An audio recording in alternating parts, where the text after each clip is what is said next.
যাত্রী চাহিদার পরিপ্রেক্ষিতে গত ঈদ উল ফিতর উপলক্ষে চট্টগ্রাম কক্সবাজার রুটে বিশেষ ট্রেন চালু করে রেলওয়ে কর্তৃপক্ষ।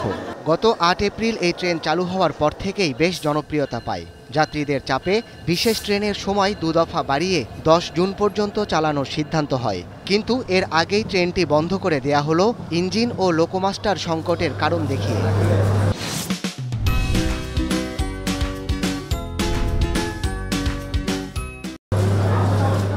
প্রতিদিন এই বিশেষ ট্রেনে কক্সবাজার থেকে চট্টগ্রাম ও চট্টগ্রাম থেকে কক্সবাজার যাতায়াত করতেন ৮৭৬ যাত্রী।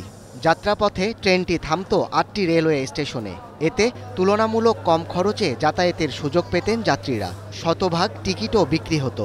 এমন প্রেক্ষাপটে বিশেষ ট্রেনটি বন্ধ করায় ক্ষোভ জানিয়েছেন যাত্রীরা। এর পেছনে বাস মালিকদের দায়ী করছেন কেউ কেউ। খারাপ লাগতেছে এই জন্য যে কক্সবাজার চট্টগ্রামের জন্য বিশেষ যে রেলের ব্যবস্থা করেছিল এটা নাকি আজকে থেকে বন্ধ হয়ে যাচ্ছে।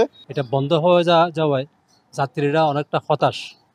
আমরা মনে করি এটা কোনো বাস সিন্ডিকেটের ইন্ধনে। অতি তাড়াতাড়ি শেষ করে আমাদের ট্রেনগুলো চালু করেন, যাতে আমরা নির্বিঘ্নে আমরা এখানে চলাচল করতে পারি আর কি। আতাতকারী একটি গোষ্ঠীর সাথে এটা সম্পর্ক করে আতাত করে এটা যোগাযোগটা বন্ধ করে দেওয়া হয়েছে।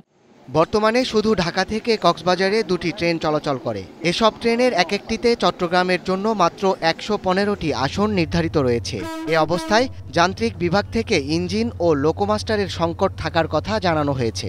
এজন্য কক্সবাজার বিশেষ ট্রেন ৩০ মে থেকে ১০ জুন পর্যন্ত বাতিল করা হয়েছে। তবে ১২ জুন থেকে আবারও বিশেষ ট্রেন চালুর পরিকল্পনার কথা বলছে কর্তৃপক্ষ। প্রকল্পের কাজ চলমান থাকায় যে কারণে এখানে কক্সবাজার পর্যন্ত এখনো বর্ধিত হচ্ছে না।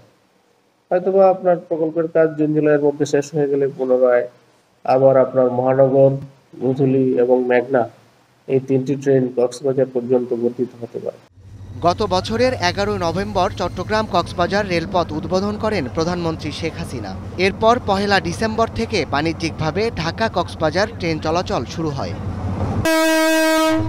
এখন কক্সবাজার।